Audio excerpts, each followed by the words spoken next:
Salut à tous, aujourd'hui vidéo que vous avez été nombreux à me demander sur la chaîne. On va faire un gros récapitulatif de tous les projets que j'ai attaqués depuis plus de 3 ans maintenant. Je me suis dit, nouveaux ateliers, c'était le moment idéal pour mettre tout ça à plat, savoir où on en est sur tous ces projets, savoir ce que toutes ces bagnoles vont devenir et où est-ce qu'on va aller avec chacune d'entre elles. Allez, c'est parti. Donc on va commencer du plus grand au plus petit, du C25 à la petite 205 blanche juste là-bas. Donc ce C25, je l'ai acheté en 2019. C'est un C25 turbo diesel, version 4 roues motrices, donc assez rare. Un véhicule ex-pompier, je l'ai acheté à 67 000 km je crois, donc voilà, c'est les véhicules de pompiers, ils sont très peu kilométrés. Le problème, c'est que quand les pompiers partent en intervention, ils démarrent, ils sont à froid et ils bombardent parce qu'il faut être à l'heure au lieu de rendez-vous, on va dire. Et donc, en général, c'est des véhicules qui souffrent un peu. Alors, pourquoi le C25? Enfin, J5 ou C25, c'est un peu la même chose. C'était l'époque où, enfin, ça avait déjà commencé, mais un peu la mode de la van life et tout le monde achetait des Volkswagen Transporter, des synchro, enfin pas forcément des synchros, mais voilà, T1, T2, T3, T4.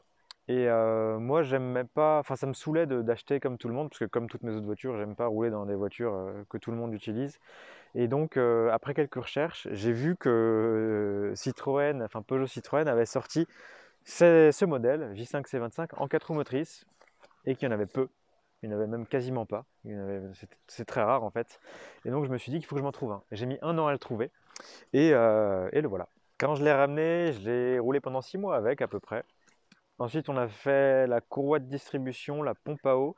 On a ressoudé les planchers sous les sièges conducteurs et passagers, puisque quand on soulevait les moquettes, on voyait le sol. C'est des véhicules qui sont vraiment sujets à la rouille, donc voilà, faut les, enfin, arriver à une trentaine d'années, là, il y a du boulot dessus quand même. Et ensuite, on a fait, je crois, 3 vidéos sur la chaîne. Donc dans la première, j'ai fait une ligne d'échappement complète en inox. Ensuite, on a posé des roues un peu surdimensionnées qui sont démontées là parce que je roulais sur la route. Et ensuite, j'ai installé un échangeur RR, enfin un échangeur en fait d'air pour théoriquement c'est une pièce que tu installes entre le turbo et l'admission du moteur qui va refroidir l'air qui a été comprimé par le turbo. Et donc vu que l'air est refroidi, eh bien tu gagnes théoriquement 20% de puissance en plus. En vrai, ils n'y sont pas les 20%, mais voilà, en gros ça évite à ton moteur de trop chauffer et tu gagnes un peu en fiabilité. Et du coup, pourquoi on n'a pas vu la série aménagement sur ta chaîne? Alors parce que le C25 est trop haut et il n'est jamais rentré dans l'atelier parce qu'il frottait le plafond. Et donc ça c'est quelque chose qui m'a beaucoup frustré parce que quand je voulais présenter, en fait j'avais pas encore l'atelier. On était en train de le fabriquer et j'avais pas pris en compte le fait qu'il n'allait pas rentrer. Et donc entre temps je m'en suis servi d'utilitaire. Donc je tractais les voitures que j'allais acheter ou que je déplaçais. Et puis je m'en servais comme utilitaire pour aller à la déchetterie, les cartons, etc. Et voilà, c'est un véhicule qui m'a rendu beaucoup de services. Et d'ailleurs, si je l'aménage, ce sera dans mon cahier des charges de pouvoir le remettre en configuration d'utilitaire pour pouvoir continuer à travailler avec un petit peu. Et voilà, et pouvoir partir en voyage quand je veux partir en voyage avec. La priorité, ça va être de réviser toute la mécanique parce que quand j'ai installé cet échangeur d'air, eh bien, le lendemain, je le démarre pour aller faire un déménagement avec. Je fais 60 km sur l'autoroute et puis là,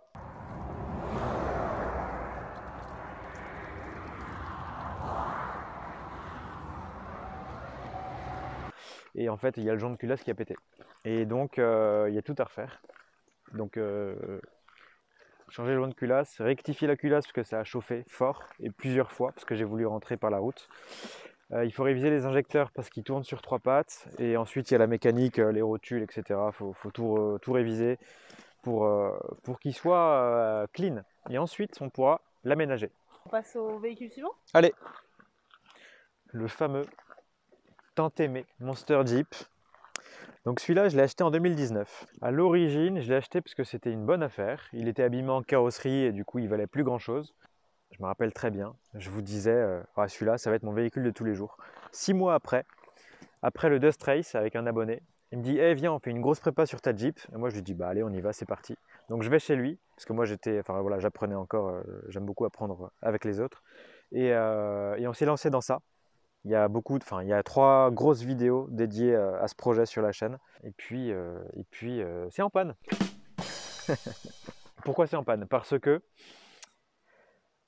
c'est une boîte automatique qui fonctionne grâce à l'information vitesse qui vient des capteurs ABS. Capteur ABS Jeep. Sauf qu'en l'occurrence, maintenant, on a des capteurs ABS Nissan Patrol. Le problème, c'est que Nissan Patrol, les Japonais, Jeep, les Américains, on va dire que c'est ça, eh bien, ils ne communiquent pas entre eux, parce qu'ils comprennent pas, enfin, leur langue ne se comprend pas. Et donc, à partir de ce moment-là, il n'y a pas de communication, et donc la boîte est en sécurité, le moteur aussi. La boîte, elle est bloquée en deuxième, le moteur, il est en sécurité, il est bridé à 95 chevaux au lieu de 167, et il n'y a plus rien qui va. Voilà, c'est trop cool. Petite parenthèse, mais il y a 2-3 mois là, ça m'a pris, j'ai mis 3 véhicules en vente. L'Orange Pressé, le deuxième C25 pour pièce et le Monster Jeep parce que j'en avais marre. J'ai vendu Orange Pressé, le deuxième C25 pour pièce et celui-là, en fait, je l'ai retiré, enfin j'ai voulu le garder parce que j'ai vraiment envie qu'on le finisse. La semaine dernière, on était encore en train de bricoler dessus, de chercher des solutions. Ça avance, ça avance, ça avance, mais concrètement, on n'y arrive pas encore. Donc, après, on a des solutions de backup, on va dire, fiables, qui seraient de passer en boîte mécanique. Ça, je vous en avais déjà parlé. On n'a pas encore pris ce choix parce qu'on aimerait garder la boîte auto Mercedes, qui est incassable, qui est très costaud, elle est vraiment réputée, et c'est vraiment le point fort de ce véhicule. Donc, on essaye de faire avec, et si vraiment on n'y arrive pas, on passera en swap de boîte, voire swap de moteur également. Voilà, donc c'est en réflexion. L'inconvénient, enfin c'est l'inconvénient, c'est déjà super, mais c'est des amis qui bossent dessus et donc ils sont loin, ils travaillent à côté, donc ils n'ont pas beaucoup de temps et c'est pour ça que c'est un projet qui prend du temps. Moi en électronique, en électricité, je suis très mauvais, enfin ça m'intéresse peu, même s'il faut que je m'y mette et du coup voilà, ça avance doucement et sûrement, je sais pas, mais ça avance. C'est des choses minutieuses, qui sont longues, qui sont très difficiles. On peut pas faire une vidéo là-dessus en fait, parce que on bidouille des fils, on a des programmes, des trucs, des PC, c'est chiant, c'est chiant. Du coup, non, on peut pas faire des vidéos dessus. Même si vous êtes nombreux à me le demander, hein, mais ce serait pas intéressant. Enfin, non, ce serait pas intéressant. Maintenant, le Samurai. Donc, un petit Suzuki Samurai, moteur 1,9 litre Renault diesel, qui m'a été offert par un gendarme. Merci Jérémy, qui regarde sûrement cette vidéo. En 2021, je suis allé le chercher avec le C25 sur sa remorque. Alors il me l'a donné parce qu'il a récupéré ce petit Samurai chez un agriculteur gratuitement. Il était plein de terre, il était plein, enfin il était dégueulasse. Et en fait, il s'est rendu compte qu'il était trop pourri, qu'il y avait trop de travail dessus. On a laissé des branches dedans. Je vous laisse apprécier le gruyère que c'est.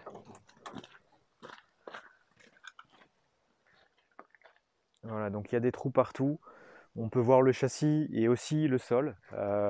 Ici, il y avait l'arceau à l'arrière, donc on l'a déboulonné, on l'a repiqué sur le châssis pour rigidifier tout ça, rigidifier un peu la caisse avec le châssis, etc. Et éviter que tout ça se dissocie. On en est là-dessus. Alors le projet, c'était de préparer ce petit Samurai avec 0 €, de le rendre le plus performant possible avec 0 €. Et donc voilà, il y a 3-4 vidéos qui sont dispo sur la chaîne, dont une vidéo essai sur un terrain privé. Et ouais, c'est une super bagnole en fait, qui est vachement marrante dans le sens où extérieurement, c'est pas impressionnant, mais c'est comme une petite chèvre. Quand tu es dedans, c'est plein de sensations. Et quand tu es à l'extérieur, tu te dis, ouais, pas ouf. Mais en fait, moi, je prends énormément de plaisir à la conduire. Et voilà, je m'éclate à chaque fois. C'est trop bien, je l'aime beaucoup. Je l'aime beaucoup. Et par contre, le moteur Renault, un petit peu moins. Il a un joint de culasse HS aussi, celui-là. Mais on roule avec, j'ai fait une petite bidouille dessus, dispo sur la chaîne. Voilà. Lui, il n'y a plus de raison qu'on le voit sur la chaîne, c'est ça? Celui-là, non, parce que là, actuellement, moi, il m'est bien utile sur la propriété. Je m'en sers pour tirer les remorques, pour quand je coupe du bois, etc. Je mets tout dans la benne à l'arrière ou des pierres et ça me sert d'utilitaire et c'est bien pratique pour ici. Mais après, le jour où ça me prend, on le remet sur une remorque et on va s'amuser sur un terrain de franchissement quand on veut. Donc, mais pas de vidéo de prévu actuellement parce que voilà, ça me sert de tracteur en fait. C'est mon petit tracteur. Le fameux Rhino C15 avec sa réputation solide. Enfin, solide, oui et non. Celui-là, je l'ai acheté en 2019 plus ou moins en même temps que le C25. C'est l'époque où j'avais encore la 205 beige et je la trouvais, enfin je faisais les essais off-road et tout ça et je la trouvais déjà vachement impressionnante pour une 205. Et puis j'ai découvert l'existence d'Angel, donc qui transformait certains véhicules en 4 roues motrices. Et je me suis dit, il faut que j'ai ça pour voir ce que ça vaut. Et il y a Jonathan, que beaucoup connaissent maintenant sur la chaîne, il m'appelle et il me dit, viens, on fait la prépa du C15 chez moi. Jonathan que tu avais rencontré à la première édition. Ouais, du Dust Race, c'est ça. Et donc, je me dis, allez, vas-y, on y va. Encore une fois, je n'étais pas capable de faire tout ça tout seul, donc je suis allé apprendre avec lui. Et ça a été incroyable. On a fait une grosse prépa sympa, enfin une grosse réflexion déjà. Tous les trains à la mécanique, le moteur. Enfin, le moteur, on l'a changé. Mais voilà, on a tout refait dessus. Tout est dispo sur la chaîne. Et ça a été un beau projet. C'est en grande partie là-dessus que j'ai appris aussi beaucoup de choses. Donc le Rhino C15, on peut dire qu'il a eu deux vies en fait. La prépa tout-terrain, avec la Rios, les pneus, etc.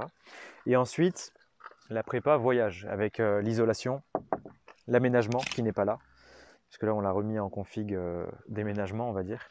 Et du coup, depuis qu'il est dans cette configuration, eh bien, vous l'avez vu dans la fameuse vidéo, on a éclaté la boîte de transfert.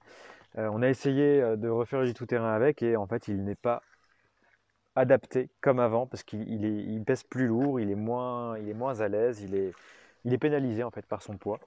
Et donc, on va dire qu'il n'est plus fait pour s'attaquer à du tout-terrain pur et dur. Et d'ailleurs, depuis le début, en fait, il n'est pas fait pour ça parce que d'Angel, ils font pas des transmissions solides pour faire du franchissement. Ils font des transmissions, on va dire, normales pour rouler en tout chemin. Voilà, quand tu es sur de la terre, tu as les 4 roues qui tournent. Mais c'est pas fait pour aller dans les rochers, pour aller faire comme on a fait.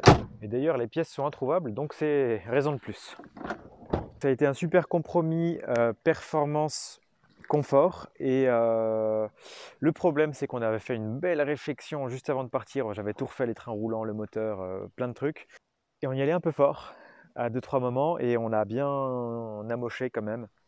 Donc à l'avenir je pense que le Dust Race, je vais me remonter une 205 préparée pour ce rallye, une 205 faite pour, parce que celui-là au final on est arrivé un peu à bout du projet et j'aimerais le préserver à partir de maintenant parce que les C15 d'Angel c'est devenu très rare, la cote est en train de monter et voilà, il a eu ses heures de gloire et maintenant l'heure de la retraite a sonné pour lui, même si je pense qu'on va continuer à s'en servir bien évidemment pour partir en week-end, partir en voyage, faire des belles vidéos et voilà. Et d'ailleurs le Dust Race, vu qu'on parle de ça, les inscriptions pour 2023 ont ouvert début janvier. Et moi j'y retourne parce que cette édition 2022 elle a été super cool, j'ai pu en rencontrer beaucoup parmi vous. On s'est bien marré et donc on va remettre ça. Je ne sais pas encore avec quel véhicule, mais ouais, on y sera. Allez, suivante. Aïe, aïe, aïe, aïe, aïe. Alors, la petite 205 S16. Donc une ex F2000. Je l'ai achetée en 2021. Alors l'histoire remonte un petit peu avant. J'avais la 205 beige, la fameuse, par laquelle beaucoup d'entre vous m'ont découvert. Et on a fait un swap, 2 swaps, peut-être 3 swaps. Et ensuite un dernier swap qui ne m'a pas plu, avec un moteur de 405. Il marchait bien, mais en gros, j'ai perdu le caractère de la voiture et je m'en suis un peu détaché. C'est pour ça que j'ai vendu cette 205 à 205 Total Aventure, qui fait maintenant de la location de 205 équipée pour les rallyes. Suite à ça, je me suis racheté une voiture. Je cherchais une voiture fiable, clé en main, terminée. Du coup, j'ai trouvé cette ex F2000. Le lendemain, je mets la clé, j'essaie de démarrer, plus rien. Et ce qui est drôle, c'est que la beige, elle a fait exactement le même coup à 205 Total Aventure. Elle ne voulait plus démarrer, plus rien. Donc en fait, les deux 205, je ne sais pas s'il y a un truc, si elle répond qu'à son propriétaire. Mais voilà, il s'est passé quelque chose. Et donc celle-ci, en fait, il y a eu une merde dans le faisceau électrique, dans le faisceau moteur. Et on n'y comprenait rien. Donc on a tout déposé, on a tout refait de A à Z, le faisceau. Et ça nous a pris longtemps. Et ensuite, on a eu des problèmes au niveau du freinage. Le circuit n'a pas été fait...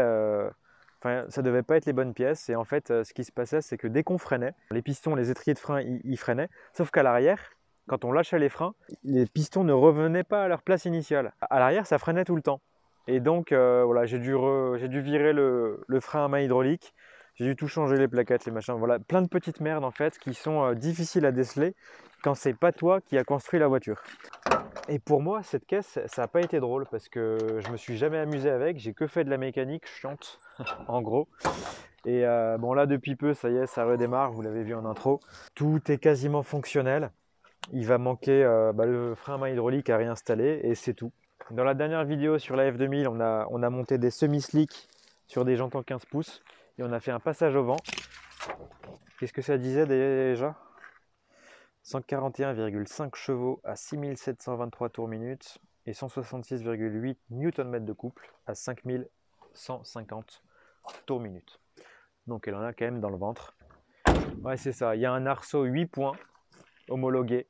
Il y a les baquets, il y a la batterie Racing dans le coffre pour l'équilibre des masses et le gain de poids. Il y a tout le dessous, c'est complètement tôlé, blindé.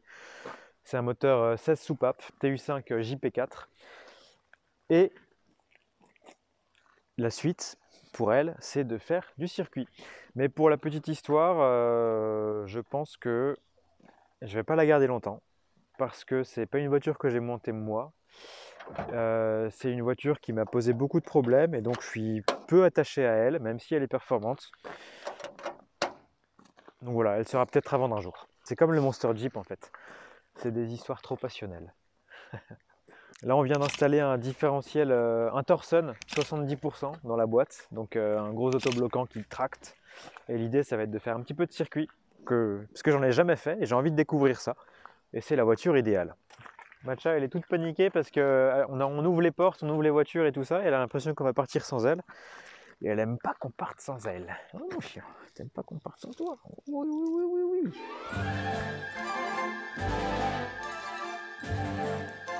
Oh. Oh, oh, oh. Oh, oh. Elle s'étouffe.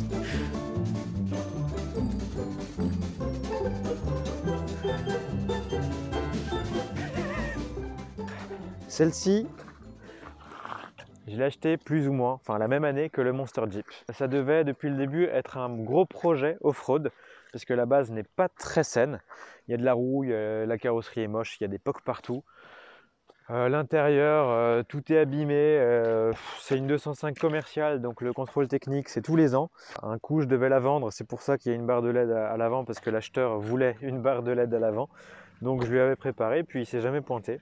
Et donc aujourd'hui, c'est une voiture que j'aime bien parce qu'elle a un moteur XUD9TE, donc le même moteur que dans le Rhino C15, 1,9 litre turbo diesel, le PSA. Elle est bien réglée, enfin bien, mal parce que ça fume à fond, mais elle en a dans le ventre et c'est plein de sensations. Mais voilà, celle-ci, elle va disparaître un jour ou l'autre parce qu'on va la transformer en prototype et on va essayer de faire des exploits avec. Donc à suivre prochainement sur la chaîne.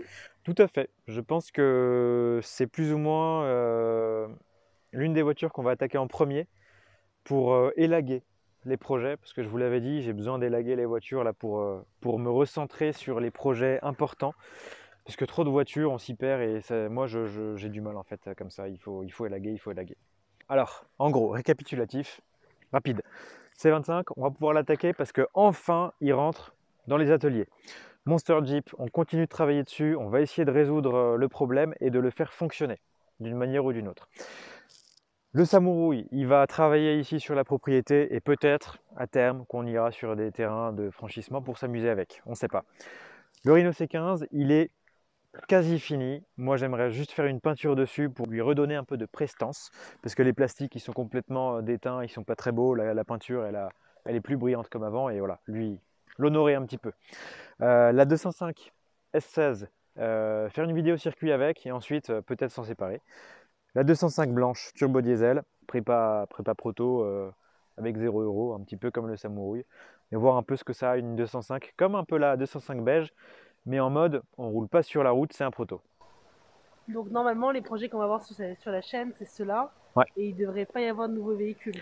Non, parce que ça en fait déjà un gros paquet. Il faut élaguer, il faut avancer ces projets en cours qui ont commencé ou pas. En gros là j'ai l'impression de payer un peu les années où j'ai acheté toutes les voitures que je trouvais qui me plaisaient, plus ou moins. Et maintenant voilà, faut assurer, il faut les finir et voilà. Et ensuite on se concentrera avec un peu plus de sérieux sur des projets plus carrés. Ou pas. Hey, hey. Et il faut aussi se concentrer sur les nouveaux ateliers. Et là, on a du boulot. D'ailleurs, je suis en train de recevoir vos conceptions 3D ou par écrit ou en commentaire. Je suis en train de lire tout ça, d'étudier tout ça. Merci à vous tous qui passez du temps sur ce projet. Ça me fait vraiment plaisir de voir un peu vous ce que vous auriez imaginé si vous étiez à ma place ici. Et voilà, on a fait le tour pour cette vidéo récapitulative des projets. Merci à tous d'avoir suivi cet épisode jusqu'au bout. On se retrouve comme d'habitude dans la prochaine vidéo, dans une semaine. Ciao!